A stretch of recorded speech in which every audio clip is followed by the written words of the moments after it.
Assalamualaikum warahmatullahi wabarakatuh.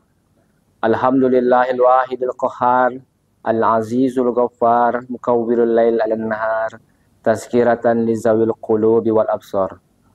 Asyhadu an la ilaha illallah al-birrul karim, ar-raufur rahim, wa asyhadu anna Muhammadan abduhu wa rasuluhu la nabiyya ba'dahu. Jamaah umat Islam dimanapun berada, merupakan satu kebahagiaan kita pada hari ini. Kita dapat menikmati puasa bulan Ramadan.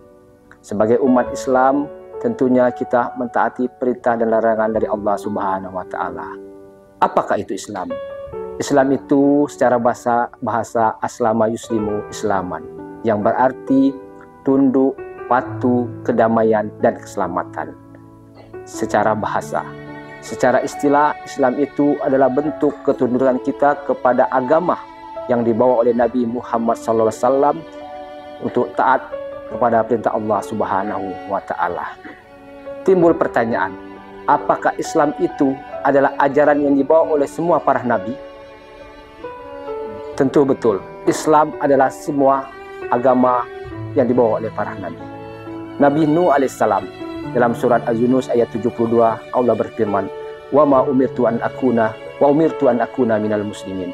Saya diperintahkan untuk menjadi hamba Allah yang berserah diri atau sebagai seorang muslim. Kemudian Nabi Ibrahim dan anaknya Nabi Ismail. Dalam surat Al-Baqarah ayat 128, Allah berfirman, "Waj'alna minal muslimin." Jadi kami memohon kepada Allah untuk menjadikan kami sebagai orang-orang yang Islam, patuh dan tunduk pada Allah Subhanahu wa taala. Kemudian juga dengan Nabi Yakub, yang mana beliau adalah cucu dari Nabi Ibrahim alaihissalam. Innallaha astafa lakumuddin fala tamutunna illa wa antum muslimun. Nabi Yakub berkata, "Wahai anak-anakku, sesungguhnya Allah telah memuliakan agama Islam, dan janganlah kalian wafat dalam keadaan kecuali kalian dalam keadaan berislam." Kemudian Nabi Daud, Nabi Sulaiman alaihissalam, yang ketiga Ratu Bilqis. Kita tahu betul bahwa Nabi Sulaiman adalah anaknya Nabi Daud yang menerima kitab Zabur. Ratu Bilqis dalam Al-Quran berkata, "Waslamtu ma'a Sulaiman lillahi rabbil alamin." Saya masuk Islam bersama Sulaiman hanya untuk Allah, Tuhan semesta alam. Kemudian dalam Al-Quran juga dikisahkan ada 12 sahabat Nabi Isa alaihissalam, Hawariyun. Mereka juga mengatakan mereka beragama Islam. Wa amanna billahi wa syahadu bi anna muslimun. Jadi semua ajaran-ajaran yang dibawa oleh para nabi sejak Nabi Adam alaihissalam sampai Nabi Muhammad, intinya adalah Islam, tunduk dan patuh, pasrah kepada Allah Subhanahu wa taala. Tetapi Islam pada pengertian kita hari ini adalah agama yang terakhir yang dibawa oleh Nabi Muhammad, dan tidak ada nabi setelah Nabi Muhammad SAW, yaitu al-yauma akmaltu lakum dinakum wa atmamtu lakum nikmati wa raditu lakum Islam madinah. Hanya Islamlah yang Allah ridho kepada umat manusia untuk beragama setelah Nabi Muhammad SAW. Mengenai tunduk dan patuh dan pasrah dalam Islam, kalau kita benar tunduk dan patuh pasrah kepada Allah Subhanahu wa taala, berarti kita mentaati perintah Allah Subhanahu wa taala, mengerjakan sholat, membayar zakat, puasa bulan Ramadan, dan naik haji bila mampu, dan menghindari semua perbuatan yang Allah larang. Karena itulah, untuk sebagai contoh kita ketundukan dan kepatuhan kepada Allah Subhanahu wa taala, kita dapat nampak jelas kisah kehidupan Nabi Ibrahim alaihissalam. Ketika Nabi Ibrahim waktu itu dia menghancur leburkan patung-patung dan hanya patung besar tersisa, dia taruh kapak di situ, dia dipanggil oleh Namrud, raja ketiga itu. "Wahai Ibrahim, apakah kamu yang menghancurkan berhala ini?" Kata Nabi Ibrahim, "Tidak, patung. Kamu bohong." Karena murka Namrud, Ibrahim tidak tunduk, maka dia buatkanlah api yang menyala. Dia ancam Ibrahim, "Kamu mau tunduk sama saya apa tunduk pada Tuhan penciptamu?" Kata Nabi Ibrahim, "Saya hanya tunduk pada Allah Subhanahu wa taala." Dilemparkanlah Nabi Ibrahim dalam api, tetapi Allah berfirman, "Ya nar kunu bardan wa salaman ala Ibrahim." Wahai api, jadilah dingin dan beri keselamatan kepada Nabi Ibrahim. Jadi tunduk dan patuh kepada Allah Subhanahu wa taala membuat Nabi Ibrahim tidak takut ancaman dibakar hidup-hidup.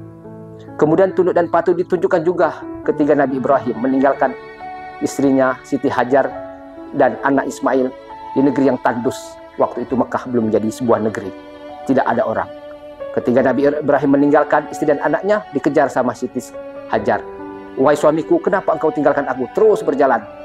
Dikejar lagi. Wahai suamiku, kenapa engkau meninggalkan aku? Terus Nabi Ibrahim berjalan berlinang air mata tanpa melihat ke belakang. Terakhir istrinya bertanya, apakah ini kena perintah Allah Subhanahu wa taala?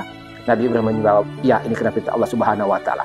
Kata Siti Hajar, kalau ini perintah dari Allah Subhanahu wa taala, kami yakin Allah tidak akan meninggalkan kami dalam kematian dan kelaparan. Insya Allah kita taat. Itulah contoh istri yang soleha. Kemudian ketiga, bertahun-tahun kemudian Nabi Ibrahim datang ke Mekah dan melihat kehidupan yang sudah seperti kota, ramai. Menemui anaknya yang dirindukan Nabi Ismail. Allah memberi ilham, memerintahkan Nabi Ibrahim untuk menyembelih anaknya.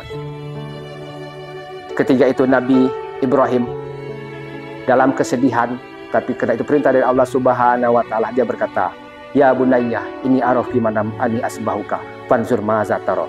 Qala ya abati if'al ma tuqbal satajiduni insyaallah minas sabirin. Jadi Nabi Ibrahim ketika itu mendapat ilham, mimpi. Mimpi bagi seorang nabi itu adalah wahyu. Jadi kata Nabi, saya mendapat wahyu dari Allah Subhanahu wa taala, dalam mimpi itu saya menyembelih. Apa jawab Nabi Ismail? Wahai ayanda, lakukanlah dan engkau akan mendapati aku termasuk orang-orang yang sabar.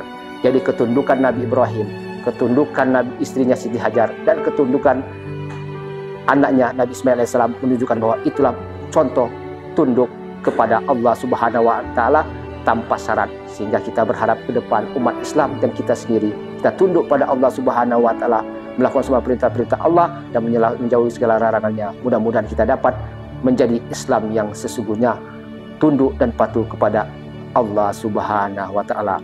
Ya ayyuhallazina amanu ittaqullaha haqqa tuqatih wa la tamutunna illa wa antum muslimun. Wahai orang-orang yang beriman, bertakwalah kamu kepada Allah dan jangan kalian wafat kecuali kalian dalam keadaan Islam. Ya ayyuhallazina amanu udkhulu fis-silmi kaffah wa la tattabi'u khutuwati syaitan innahu lakum aduwwum mubin. Wahai orang-orang yang beriman, masukkanlah kalian dalam Islam totalitas tanpa meninggalkan ini atau menjalankan ini. Karena itulah marilah kita menjadi hamba Allah, umat Islam yang benar-benar patuh datang pada perintah Allah Subhanahu wa taala. Mudah-mudahan Allah memberikan kesempatan kita husnul khotimah dan mudah-mudahan kita mati dalam keadaan berislam. Wassalamualaikum warahmatullahi wabarakatuh.